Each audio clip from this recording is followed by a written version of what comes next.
Record. Ya, K barra. Entonces, les muestro en las slides, ¿ok? Entonces, la ecuación de la balanza de pago, ¿ok? Entonces, por lo que hemos visto, balanza de pago nos dice exportaciones netas más flujos de capitales tiene que ser igual a 0. Ahora, una vez más, ustedes saben que en realidad la balanza de pago nos dice current account, o sea, cuenta corriente más cuenta capital, cuenta financiera y capital igual a 0. Pero como les decía, nosotros hablamos de exportaciones netas o balanza comercial en vez de hablar de, de cuenta corriente, porque los otros términos que entran no lo estamos modelizando, entonces yo no sabría bien qué decirle en términos de modelización, ok, pero por supuesto que lo hemos estudiado completo. Entonces, la expresión en nuestro modelo de balanza de pago es lo que tienen escrito aquí, ok, entonces lo que le estoy evidenciando con la flecha roja.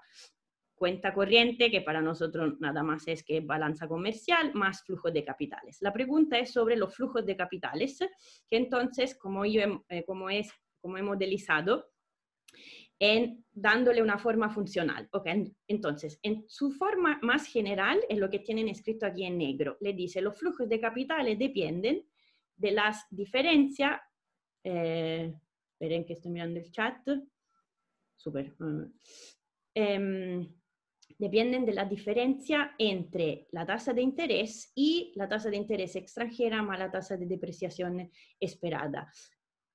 Porque cuando esto va, si I es igual a I estrella más depreciación esperada, esta igualdad ya la hemos encontrado cuando hemos hablado de movilidad perfecta, ¿ok? Entonces la idea es, si hay una diferencia entre este I y lo que debería ser en términos de condición de arbitraje, ustedes tienen flujos, o sea, movimiento de capitales. Ahora, la forma más general es decir que cada vez que hay una diferencia, hay unos flujos, ¿ok?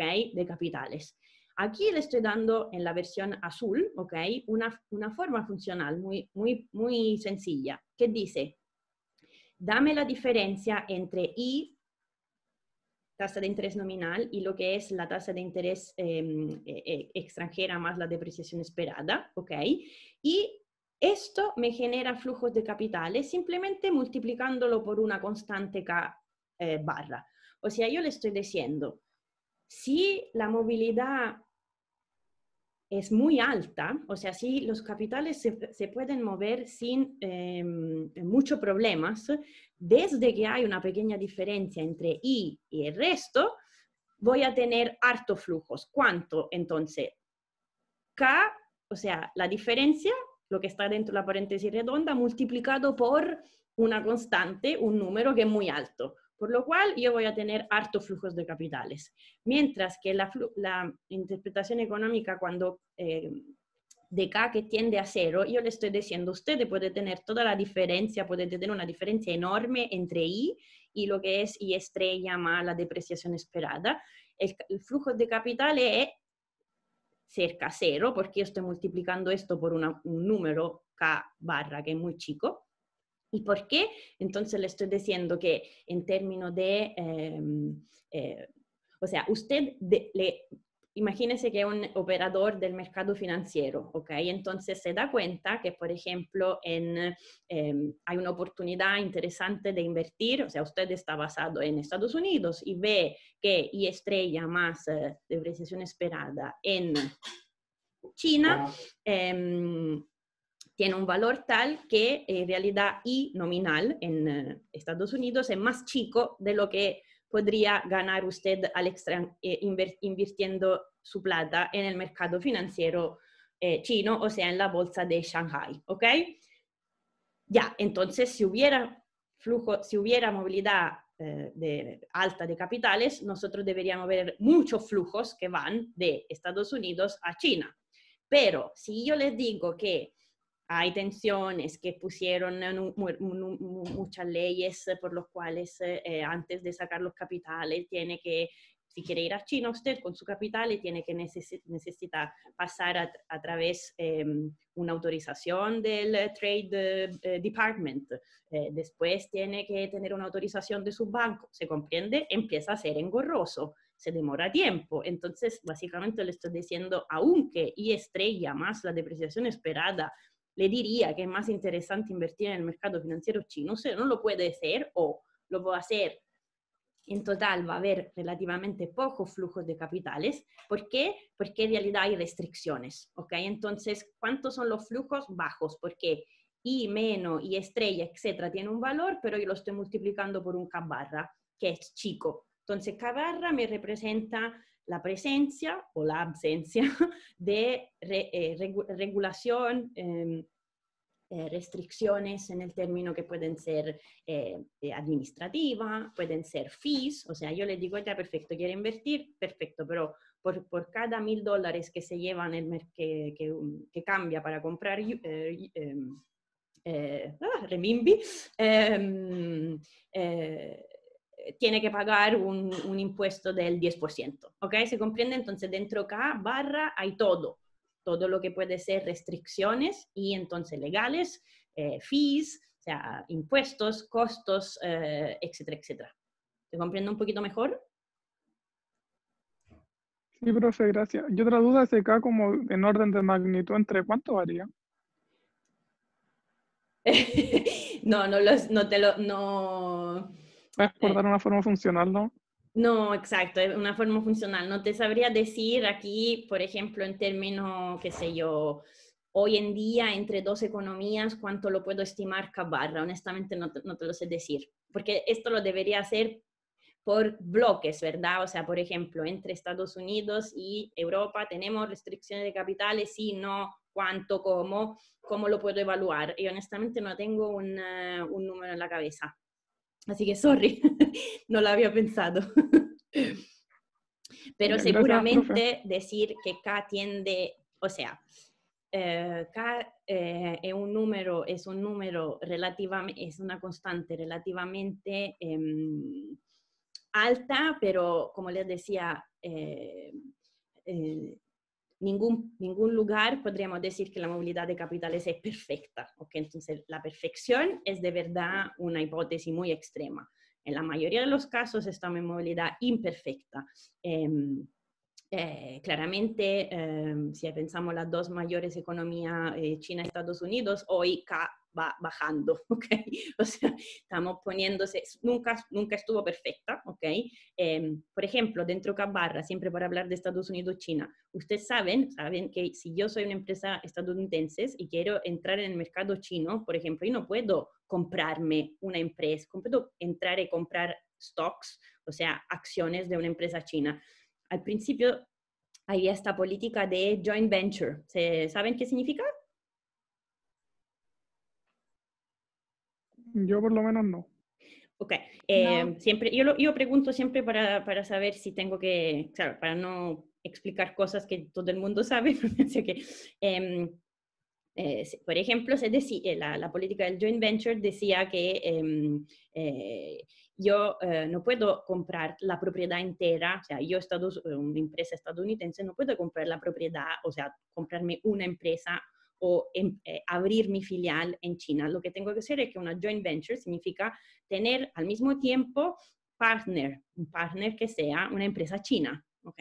Entonces, yo, por ejemplo, no puedo llevar nunca acá estuvo tendiente a infinito si pensamos a las dos economías US-China, ¿ok? Hoy en día peor aún, pero digo, nunca llegó a haber movilidad perfecta o muy alta en términos de capitales entre estas dos economías, en el sentido que había muchas restricciones, muchas reglas.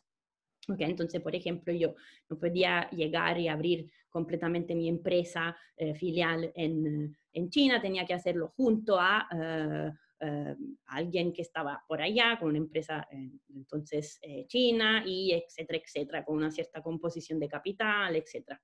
Okay, entonces, para darle una idea. Ya, sí, la última cosa que les quería decir, creo que dije en el video, en el de Gregorio, por ejemplo, deja una función, siempre analiza todo con una función queda con una forma funcional general, ¿ok? Yo creo simplemente que en este caso es más sencillo en términos de analizar con una forma específica, por supuesto que podemos quedarnos más general y hacerlo como hace el de Gregorio, ¿ok? Pero a mí me parece más sencillo y los resultados calitativos no cambian, ¿ok? Aquí, te repito, cantitativamente no estamos viendo nada. Ok, si estamos de acuerdo con esto, yo déjenme hacer un check, no sé por qué están viendo así, estoy subiendo, escucho súper fuerte, ya, bueno. Ya, ok, entonces lo que le quiero mostrar, a menos que no haya otra duda o pregunta, es cómo se analiza lo que hemos visto hasta ahora, básicamente política fiscal y política monetaria en sistema de cambio fijo y en sistema de cambio flexible, pero cuando usted tiene esta situación un poquito más general de movilidad imperfecta, ¿ok? Entonces, básicamente yo voy a agarrar lo que ustedes ya saben de mercado de sistema de cambio flexible. Después vamos a ver lo que es el sistema de cambio fijo, ¿ok? Y simplemente voy a utilizar esta condición, o sea, considerar que estamos en una situación de balanza de pago, perdón, en una situación de movilidad imperfecta, ¿ok? Entonces la curva que representa la balanza de pago es algo con una pendiente positiva, ¿ok? Y si se acuerdan de nuevo la versión analítica de esta curva azul y lo que tienen escrito aquí abajo, entonces el K barra aquí entra al denominador, o sea, lo que ustedes ya han visto, y tiene las tres formas embedded, si K tiende a infinito o si K tiende a cero, que básicamente sería una recta vertical. ¿Ok? Entonces, ¿por qué le quiero mostrar esto? Porque así nos vamos a dar cuenta que muchas de las consideraciones y conclusiones a las cuales hemos llegado con movilidad perfecta no son tan claras, ¿ok? Entonces, vamos a ver que el trabajo de la autoridad monetaria, el trabajo de la autoridad fiscal o de los analistas, de los economistas, no es tan fácil, ¿ok? No es tan evidente ver lo que va a pasar en términos de tasa de cambio. ¿Ok? Entonces, me confirman siempre, o sea, tengo aquí, voy teniendo el chat abierto por si acaso tienen preguntas. Ok, entonces, ¿qué le tengo aquí? Un resumen, o sea, le he reescrito de nuevo las curvas que tenemos como si se componen en nuestro equilibrio. Entonces tenemos la curva IS, la curva LM y la curva BP. Una vez más, con una forma funcional específica, entonces lo que ven aquí escrito en azulito. Entonces la curva BP es una relación, en el gráfico será una relación entre la tasa de interés nominal y el nivel de la producción con pendiente positiva. Todas las otras variables que entran, como se dan cuenta aquí, la van a hacer shiftar, o sea, van a hacer mover esta curva.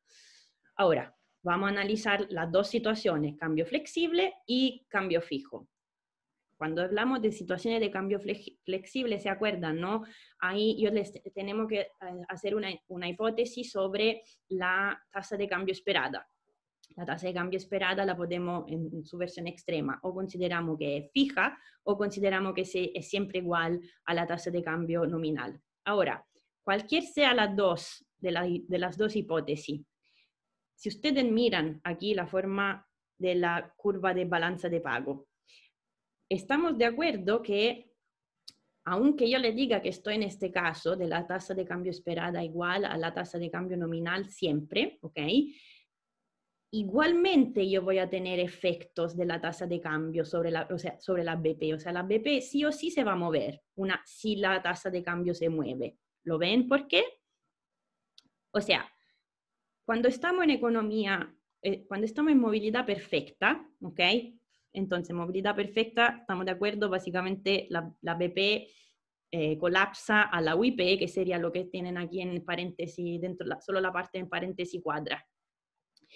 ¿Están de acuerdo conmigo que si yo le digo que uso la hipótesis 2, E esperado igual E. La UIP, con la única cosa que me dice la UIP va a ser I igual I estrella. ¿Están de acuerdo conmigo? Me hacen una mano por arriba, por favor. Solo para decir que estamos de acuerdo que en este caso la UIP, perfecto, no se va a mover. Yo le puedo decir que la tasa de cambio hace un roller coaster, sube, baja, lo que le guste. La UIP no se mueve porque E esperado siempre igual a E, esto se va a cero. ¿Ok? Es este factor aquí que le estoy mostrando por cursor. Ahora, si yo le estoy diciendo que estoy en movilidad imperfecta, aunque le diga que estoy con la hipótesis 2, o sea, E esperado igual a E, por lo cual esta parte de nuevo se iría a cero, ¿ok? Estamos de acuerdo que la tasa de cambio entra en otro lugar. La tasa de cambio entra aquí. Perdón, no lo estoy mostrando. La tasa de cambio entra aquí. Entonces, la BP en sistema de cambio flexible, sí o sí, se va a mover una vez que la tasa de cambio se ajuste o reaccione. ¿Ok? ¿Estamos de acuerdo con esto? Porque entra aquí. Otra vez, le acuerdo siempre que epsilon no es nada más que E multiplicado P estrella. Wow. Dividido por P. Y nosotros no nos preocupamos del nivel de los precios, entonces yo hablo de manera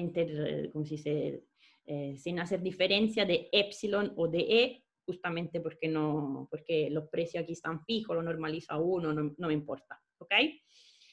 Perfecto. O sea, espero que sí.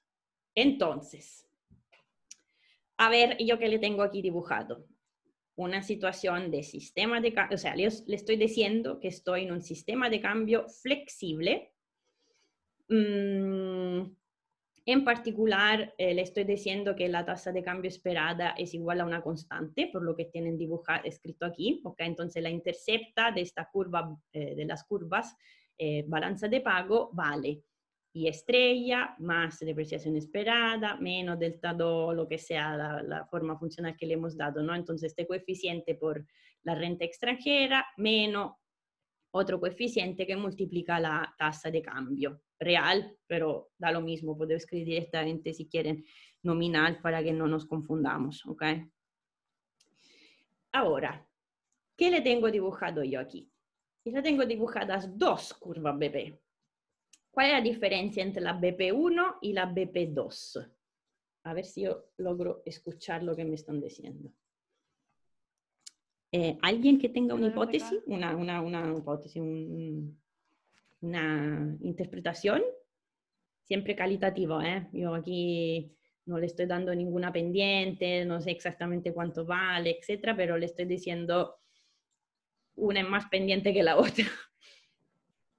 Esta es la única cosa que le estoy diciendo. Entonces, ¿cómo lo puedo interpretar yo esta diferencia entre la BP1 y la BP2?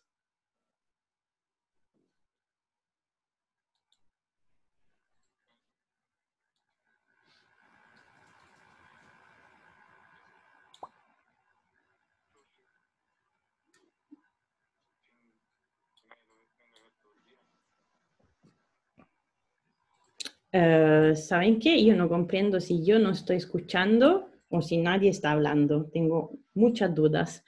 ¿Alguien en el chat? Nadie está hablando, profe. Ahora sí escucho. Nadie estaba hablando, profe. Ah, ok. Escuché, nadie estaba hablando, muy bien.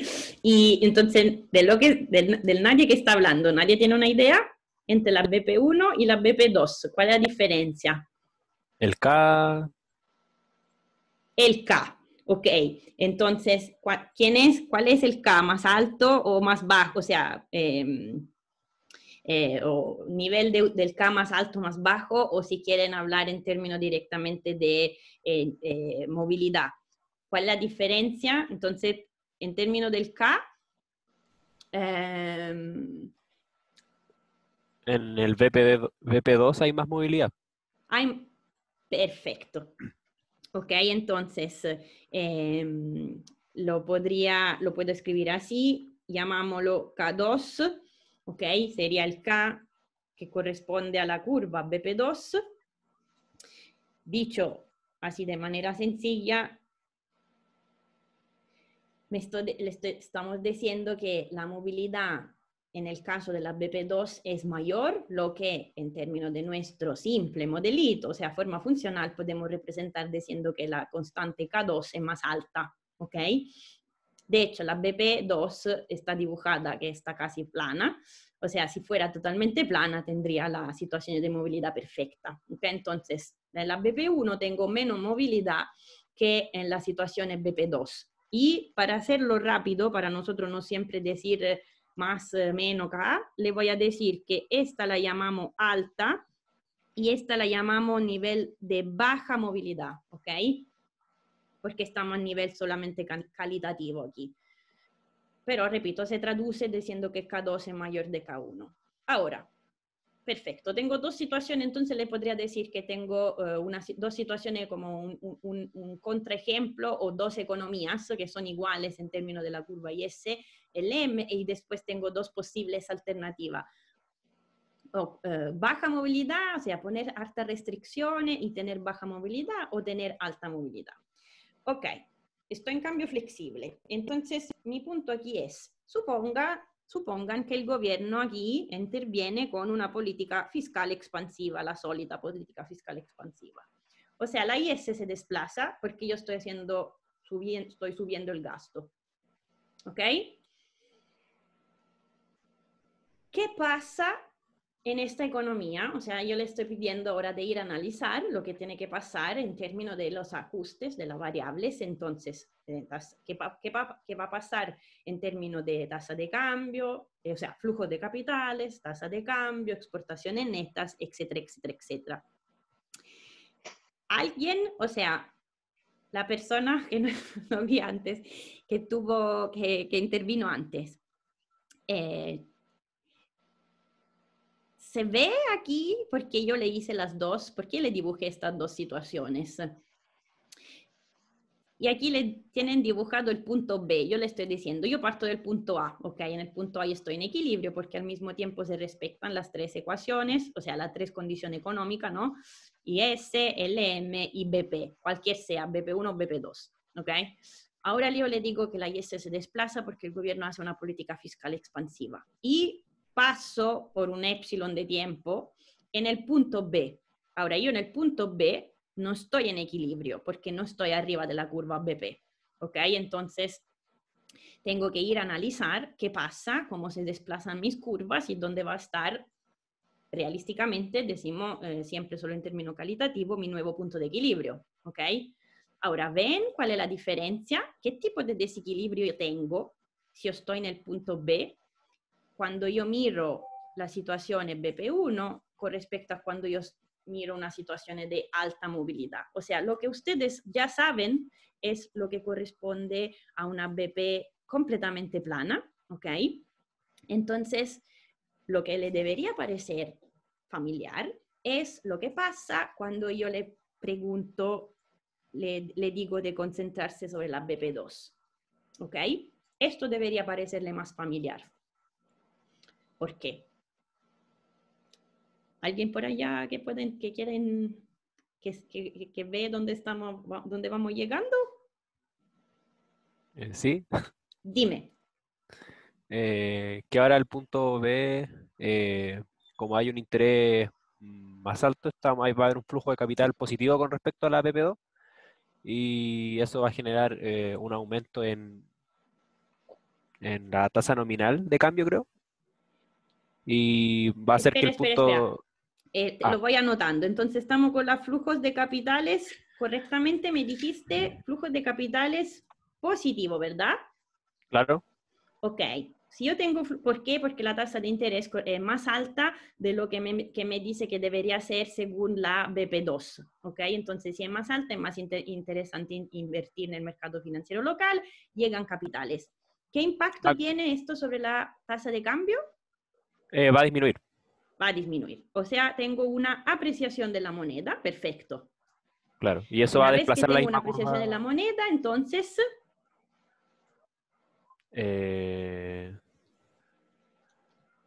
Bueno, la curva IS también se va a desplazar. perfecto. La apreciación le dice que bajo las condiciones de Marshall-Lerner-Robinson, las exportaciones netas bajan, ¿verdad? Claro. Entonces, una vez que yo sé que la tasa de cambio se aprecia y entonces las exportaciones netas bajan, voy a tener dos movimientos aquí, ¿verdad? Voy a tener la IS que se tiene que desplazar a la izquierda, ¿ok? Entonces, el segundo movimiento de la IS a la izquierda es aquí porque NX está bajando.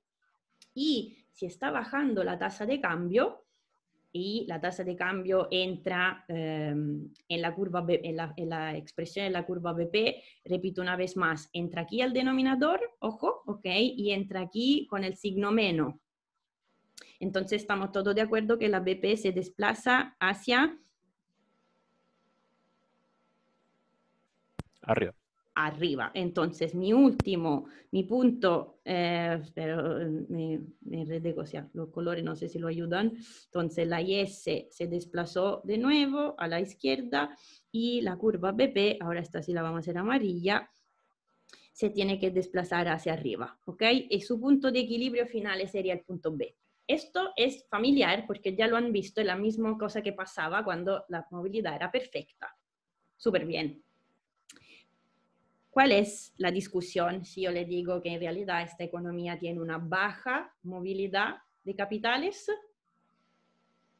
¿Se ve la diferencia? O sea, déjenme, o sea, estamos de acuerdo, estamos convencidos todos que estamos de acuerdo que lo que pasó en esta economía con la BP2, ¿ok?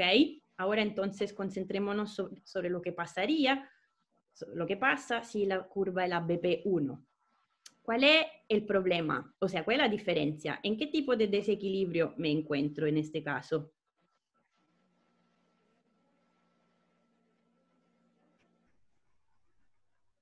Si hay Ahora mucha serían como línea flujos y de la capitales curva los negativos. confunden, la saco, ¿eh?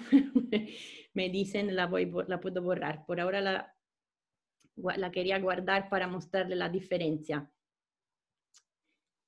¿Se ¿Los flujos de ve? capitales serían menores a cero o no? ¿Cómo? Flujos de capitales menores a cero, Ah, negativos. exactamente. Si yo ahora me encuentro, si estoy, ¿cómo se dice? Considerando la curva BP1, o sea, una situación en la cual en realidad tengo baja movilidad, se dan cuenta que yo en el punto B me encuentro abajo de la curva.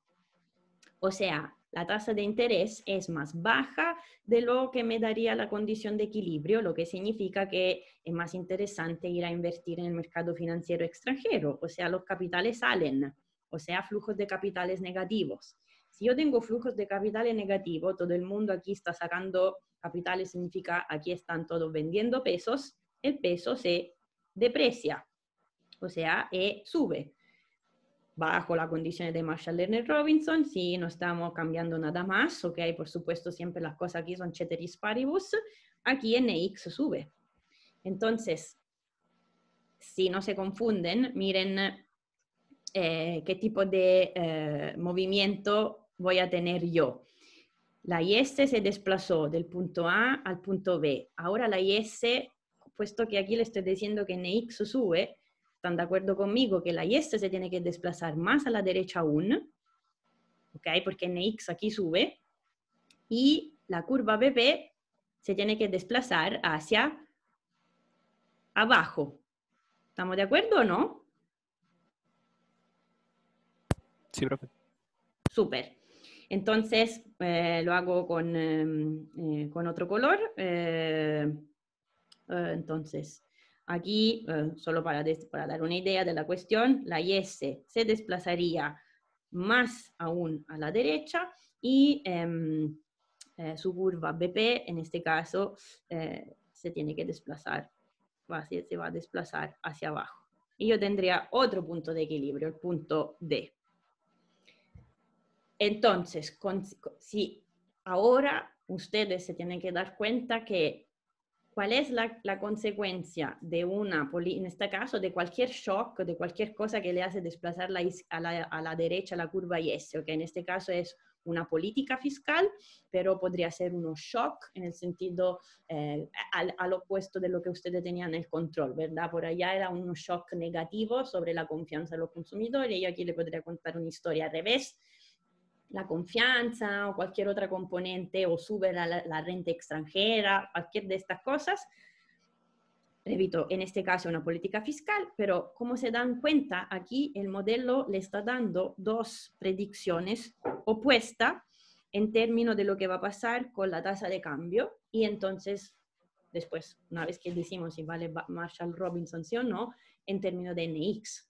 O sea, le quiero decir que según el nivel de movilidad de capitales, bueno, las economías se encuentran en situaciones diferentes. Entonces, si uno, por ejemplo, está analizando datos y ves políticas fiscales y después que en Colombia esto implica una apreciación y en Chile esto implica una depreciación, no tiene que pensar estamos todos locos, no. Puede considerar efectivamente esto está consistente con el hecho que la predicción del modelo Mandel-Fleming cambia según la situación de la movilidad de capitales. ¿Ok? ¿Cómo vamos con esto? Esto para decir siempre la realidad, o sea, la realidad hasta este es siempre sobre el modelo, pero en términos económicos no está malo que un modelo le dé todo, el contrario de todo. ¿Por qué no está malo? Porque significa que es flexible. O sea, significa que yo puedo utilizar este modelo, probablemente lo puedo adaptar para estudiar diferentes economías, una en relación a otra con movilidad de capitales alta y otra situación con movilidad baja. ¿Ok? Entonces, aunque no sea una prediction muy clean, no sé si a ustedes les gusta o no, pero dentro de todo es algo positivo. Ok, la última cosa. Es siempre la misma solfa, es siempre la misma música, pero quiero hacer un contracheck que con ustedes que estemos bien, ¿ok? Entonces, ahora quiero ver con ustedes siempre la diferencia entre Jorge, ¿está todo bien? Ah, sí, raise hands. O sea, ¿estamos bien? O sea, No, tenía una duda. ¿Hay sí, algún dime. caso en el que la balanza de pago haga mover la LM también? Como que en la anterior se estaba moviendo todas menos la LM. Perdón, yo lo juro que no sé cuál es el problema. ¿Por qué no escucho casi nada y tengo el volumen súper fuerte? ¿Me lo puedes repetir, por fin? Que en el gráfico anterior ¿Sí? se movían casi todas las curvas menos la LM. Ah, perfecto. Sí, sí. ¿Por qué? ¿Por qué no se mueve la LM? ¿Hay alguna que se relacione la de la balanza de pagos con la LM? Como que se muevan ambas. En cambio, no, en este caso, lo que es importante es la diferencia entre cambio flexible y fijo. O sea, en cambio flexible hay dos curvas que serían la curva IS y la curva BP que se mueven siempre también de manera, lo que hemos definido de manera endógena. O sea, como ves aquí, yo te dije, puedo hacer una política fiscal o puede haber cualquier shock externo que me mueve la IS, después voy a tener otro movimiento más de la IS y de la BP, solo por cómo funciona el modelo. Aquí la LM, para que se mueva la LM, pueden pasar dos cosas solamente. O que hay una política monetaria, o sea, yo les tengo que decir, tenemos que decir, el Banco Central está interviniendo, entonces la LM se mueve porque se mueve M barra, ¿ok?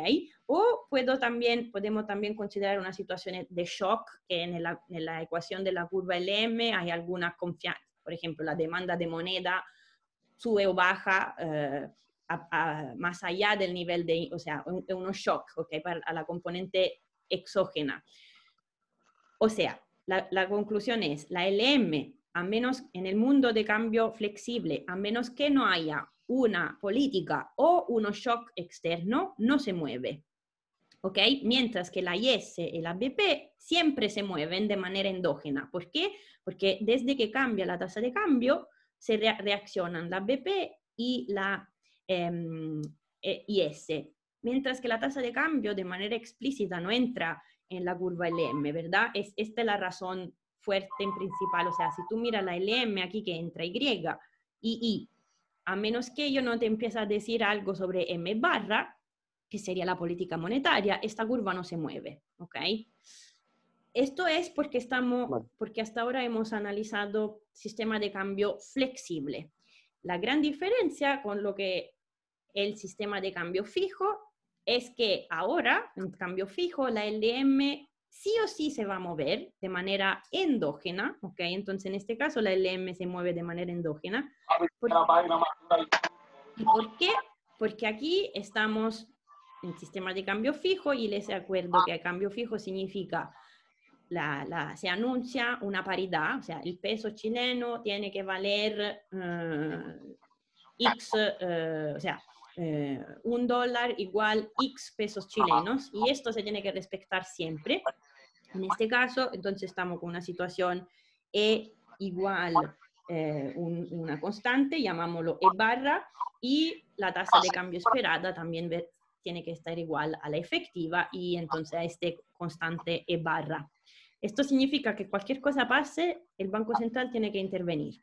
O sube o baja la oferta de moneda, o sea, o compra o vende pesos, ¿verdad? Todo lo que hemos estudiado, para que se respete siempre esto. Entonces, para terminar de contestar a tu pregunta, en el modelo, en la versión sistema de cambio flexible, la LM no se mueve a menos que no se diga explícitamente que hay una política monetaria o que hay unos shock. Mientras que aquí, en sistema de cambio fijo, yo no necesito decirte cómo se mueve la LM, lo puedes saber tú, o sea, lo puedes saber, lo tienes que comprender tú según lo que está pasando, ¿ok? O sea, la LM sí o sí se va a mover de manera endógena cuando estábamos hablando de cambio fijo. ¿Se comprende? O sea, hacemos la prueba si Sí, quieres. sí. No sé si se entiende. Creo que en el control salía algo así, ¿no? Súper. Entonces, Gracias, por profe. ejemplo, aquí, si quieren, hacemos esta última prueba, que yo, como les decía, o sea, vamos a terminar a las 5:15 para que no sea más que una hora.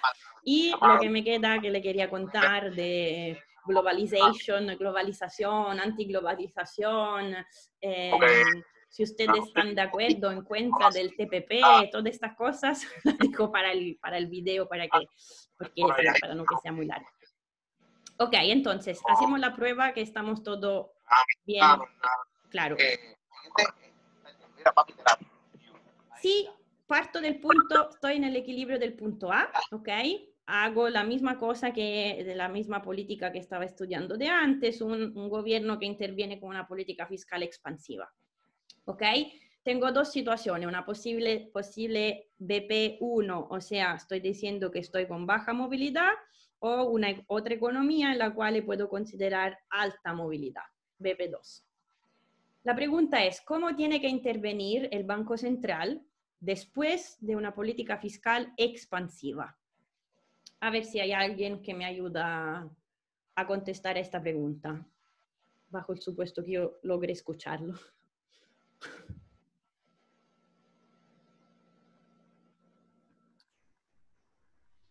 O sea, chicos, en este caso, para terminar o para ver la misma cosa que decíamos con Jorge, en este caso, ¿quién no se mueve para ninguna razón, a menos que decimos que abandonamos el sistema de cambio fijo? Bueno, si lo abandonamos, ok, pero si no lo abandonamos, la BP aquí no se tiene que mover. ¿Estamos de acuerdo con esto? Sí. Ok, si la BP no se puede mover, porque básicamente todas las variables que la intercepta se podría mover solo si se mueve la tasa de cambio, pero la tasa de cambio no se mueve porque estoy en cambio fijo, entonces la BP queda donde está. Es fácil entonces ver que cuando un gobierno hace una política fiscal expansiva, si yo considero que estoy con baja movilidad, ¿ok? Ponémosle una letra intermedia, ¿ok? ¿En qué tipo de situación de desequilibrio me encuentro bajo la idea de que estoy con la BP1, o sea, en baja movilidad? Entonces se ve, hay un desplazamiento, ¿ok? ¿Cuál es el problema del punto E?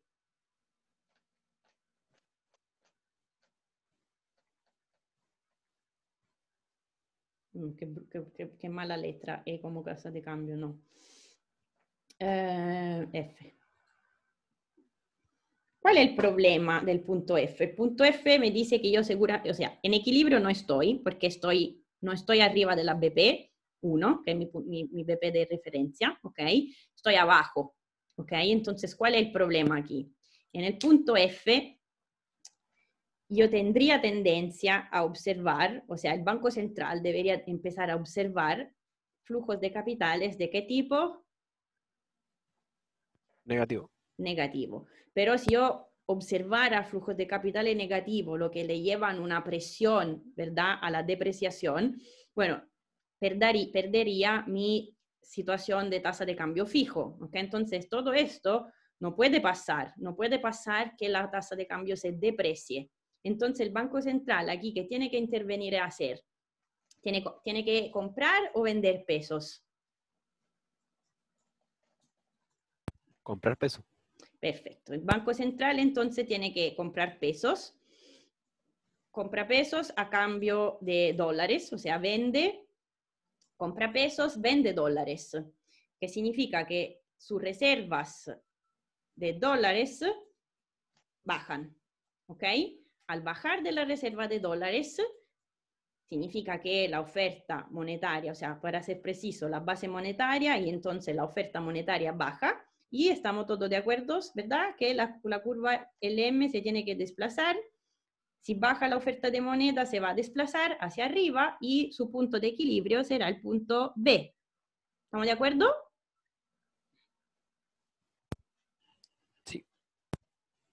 En este caso, el Banco Central sí o sí tuvo que intervenir, por supuesto, para defender la paridad de la tasa de cambio y tuvo que reducir la oferta de moneda.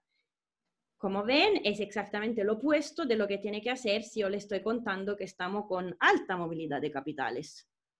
¿Ok? Que es la cosa que debería parecerle más natural, más familiar, porque es más similar a lo que hemos estudiado, que era una BP plana. ¿Ok? Si yo estoy con la BP2, hay la política fiscal, yo me encuentro en el punto de desequilibrio, porque estoy en el punto, siempre el mismo punto F, pero en este caso, en F yo tendría tendencia a observar a todo al revés, flujos de capitales positivos, ¿ok? Si estoy considerando la BP2, una vez más. Flujos de capitales positivos, significa que el peso aquí, la moneda nacional, tendría a apreciarse, pero esto no es posible. Entonces, si todo el mundo aquí está comprando peso, el Banco Central interviene vendiendo pesos, comprando, o sea, aumentando su reserva internacional de dólares. Entonces, en el segundo caso, la LM, la oferta de moneda sube y como ven, la LM pasaría a baja, o sea, la oferta de moneda total sube y su punto de equilibrio es el punto C. ¿Ok? Entonces, si usted va a trabajar en un banco central y en un país con sistema de cambio fijo, que hoy en día son muy pocos, yo diría que básicamente aparte de algunos países dolarizados, no hay sistema de cambio totalmente fijo, ¿ok? Pero como no hay uno totalmente flexible, estamos siempre en la realidad un poco más gris, ¿ok? Van a tener que estudiar y ver, ok, nuestra economía, que podemos considerar, qué tipo de flujos de movilidad hay, alta o baja, según si tienen que intervenir a defender la tasa de cambio, van a tener que aconsejar de intervenir de manera opuesta según el nivel de movilidad de capitales. ¿Ok?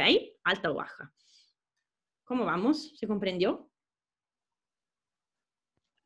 Sí, profe. Sí.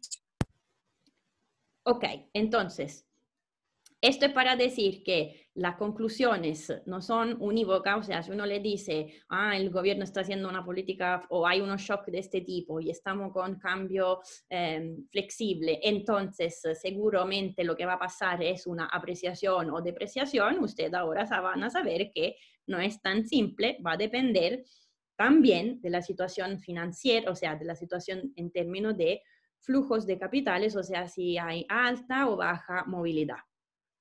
La última cosa y lo que me queda para decirle de economía de globalización, como les decía, se lo pondré en un video. Se habla, o sea, hay todo un debate sobre ¿cuál tipo de sistema de cambio sería preferible? ¿Fijo o flexible? ¿Ok? Porque como se dan cuenta que hay lo que se llama una trinidad imposible, o sea, hay una combinación de cosas que seguramente no pueden tenerse al mismo tiempo. O sea, si ustedes ven los vértices de este triángulo, si yo le propongo de un país una situación con restricciones cero, o sea, básicamente movilidad perfecta de capitales, ¿ok? Entonces yo le digo, en este país nosotros vamos a implementar un sistema de cambio flexible con movilidad perfecta de capitales, ¿ok? Perdón, no, estoy mal, no, tenía que decir esto al revés. Lo que no puede ser es esto. Una situación en la cual yo voy a tener una perfecta movilidad de capitales, pero al mismo tiempo voy a querer tener mi política monetaria autónoma y para limitar la variabilidad de la tasa de cambio vamos a elegir un sistema de cambio fijo, ¿ok? O sea, estas tres características, movilidad perfecta, al mismo tiempo mantener la política monetaria autónoma y usar un sistema de cambio fijo, claramente no es posible. ¿Se dan cuenta del por qué? O sea, ¿le parece claro el por qué?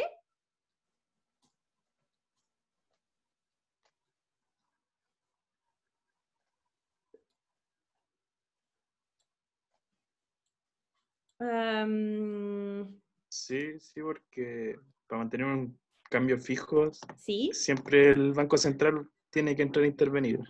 Perfecto. Sobre todo, o sea, la única razón por la cual el Banco Central no debería entrar a intervenir, y nosotros no lo hemos visto, pero si yo aquí le dibujo una BP vertical, ¿ok? O sea, cero movilidad de capitales, bueno, todo esto, el mecanismo por el cual el Banco Central debería intervenir no existe, ¿ok? O sea, porque consideren aquí el mecanismo. Yo le decía, ¿en qué tipo de desequilibrio estoy? Ok, tengo flujos de capitales así o asá, positivo o negativo, lo que le implicaría una depreciación o apreciación. Pero si no hay ningún flujo de capitales, porque aquí estamos encerrados, bueno, no hay ni apreciación ni depreciación. Ok, entonces la única manera de tener cambio fijo y al mismo tiempo tener una política monetaria autónoma es que usted entre en una situación extrema de cero movilidad de capitales. Si yo quiero movilidad de capitales perfecta, o sea, movilidad cualquier nivel, por cualquier nivel, no es necesario ponerle perfecta, ok, dejémosle así, movilidad cualquier sea, aparte que no sea I totalmente cero. Cualquier nivel de movilidad de capitales no puede ir con una política monetaria autónoma o un sistema de cambios fijos, ¿ok? Perfecto, entonces me parece, o sea, creo que sea bastante claro. Repito, la única cosa a la cual tener cuidado es que efectivamente yo podría tener los dos vértices aquí si yo elimino cualquier movilidad de capitales, pero estamos renunciando. ¿Están de acuerdo conmigo? Cero movilidad de capitales significa que yo aquí no puedo tener nunca un current account, una cuenta corriente en déficit o en surplus, o sea, no es posible, no puedo ni prestar ni tomar en préstamo el extranjero, es una situación extrema. Otra cosa, entonces, la última cosa que le quería decir, hubo, hoy en día, repito, no hay mucho debate porque la única experiencia del sistema de cambio fijo hoy en día relevantes son las uniones monetarias. ¿Ok? Entonces, hoy en día, si uno piensa a un sistema de cambio fijo, básicamente está pensando a lo que es, por ejemplo, la zona euro. ¿Ok? Una serie de economías que dicen, fijamos nuestra tasa de cambio nominal y todos adoptamos una única moneda, una moneda única. ¿Ok?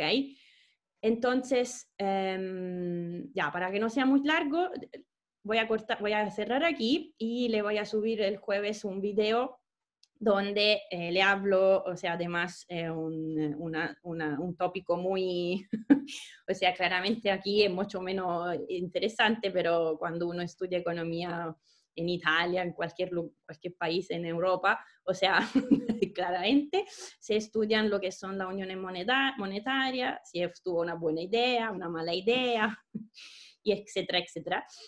Entonces, para hablar un poco de la cara Europa, le voy a contar esto, un par de cosas nomás en el video del jueves, ¿ok?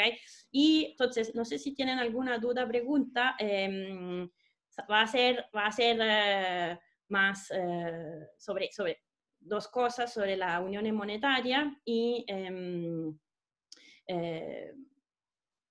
dos conceptos de globalización y antiglobalización o deglobalización en el próximo video. Y con esto cerramos economía abierta, ¿ok? Y para cambiar para la próxima vez. No sé si hasta aquí estamos bien. ¿Tienen alguna duda o curiosidad o sea, duda o pregunta o cualquier otra cosa?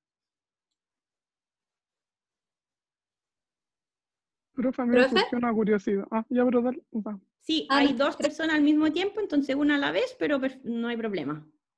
Ya. No es sobre el CTP, si es que va a ser este fin de semana. ¿El CTP? No, el CTP va a ser nosotros hicimos el control semana 8, correcto, y el próximo CTP semana 11, entonces la próxima es. Ya, gracias. Nada. Profe, ¿Había yo tenía una duda una con el curiosidad? tema de la... Sí, con la zona euro, como que no sé, me nace la duda de que por qué no se implementaba en otros países, por ejemplo, aquí en América Latina, que como que se unifica en una moneda. La pregunta es una buena pregunta y la respuesta es que, bueno, lo vas a ver, lo voy a contar más en los detalles en el video. El problema básico de una zona monetaria, porque si tú piensas, hay otra zona monetaria, ¿verdad? Hay otro grupo de estados que a un cierto momento decidieron tener una moneda única y le anduvo bastante bien, o sea, Estados Unidos. Estados Unidos, cuando se formaron, cada un estado tenía su moneda y cuando decidieron confederarse, decidieron de tomar una sola moneda. Entonces hay uniones monetarias que funcionan bien y uniones monetarias, tipo la zona euro, que claramente no está funcionando muy bien. O sea, si tú te das cuenta de la crisis, la deuda, ¿cómo se llaman? Los países del sur de Europa versus los países del norte de Europa, se pelean siempre porque quién quiere una política monetaria expansiva, quién la quiere restrictiva, o sea, es solo una preview porque de esto tengo que hablarte en el video justamente. Una zona monetaria funciona cuando los países que entran a ser parte se dice, similares, o sea, tienen una estructura similar económica, lo que significa que normalmente tienen shocks parecidos, ¿ok? Y tienen movilidad, o sea, antes de hacer una zona monetaria, tú tienes que estar seguro que se pueda implementar movilidad de quién, no solamente de los capitales, sino de los bienes y servicios y también del factor trabajo. ¿Okay? Entonces, si ustedes, países de América Latina, deciden que sí están de acuerdo a tener gente que se mueva, más capitales que se muevan, y piensan que la economía, las varias economías pueden estar sujetas a shocks más o menos parecidos, porque tienen la estructura económica parecida, niveles de desarrollo parecidos, entonces bien. Pero claramente, como te das cuenta, esta hipótesis ya no funcionaron bien en Europa, imagínate aquí. O sea, PIB per cápita de Bolivia versus PIB per cápita de Chile, estructura, o sea, quién exportan commodities de tipo diferente, o sea, te das cuenta que la hipótesis no se respetan. ¿Se ve un poco o no? Sí, sí se ve. Ya, perfecto, pero lo voy a poner un poquito más ordenado, o sea, porque hay 3 características de la unión monetaria, entonces lo vamos a poner más ordenado, te lo voy a poner más ordenado en el video del jueves y después, si quieren, lo hablamos más, ¿ok? Para que tengamos solo un poco más de orden. Y de hecho hay todo ¿cómo se dice? backstage de discusiones. Por ejemplo, se decía que cuando se hizo la zona euro, Italia en teoría no tenía los fundamentales para entrar. O sea, no cumplía con los requerimientos. ¿Por qué? Porque era una economía más débil, con finanzas públicas más débiles, etc. Pero ¿por qué entró? Por razones políticas, ¿ok? Entonces, una grande crítica de la zona euro es que quisieron hacer una zona monetaria para básicamente que no tuvieran más, para que la economía no, para que nadie se le ocurriera en la cabeza de hacer otra guerra, pero se empujó un poco la mano, ¿okay? Se aceleró un poco proceso que quizá todavía no estaban terminado, ¿ok? Quiero decir que el nivel económico de Italia no era el mismo de Alemania, y no lo es todavía, y no lo va a ser, ¿okay? Pero paro aquí para que para que si no yo hablo infinito, y hago una cosa chica el jueves, el video, y lo hablamos de nuevo el lunes, si quieren, si les interesa. Ok, entonces los voy saludando. A menos que no tengan alguna otra duda o curiosidad. Vale, profe, gracias. Chao. Profe, que esté bien. Ok, cuídense. Chao, gracias. Chao, profe. Chao, chao, chao. Chao.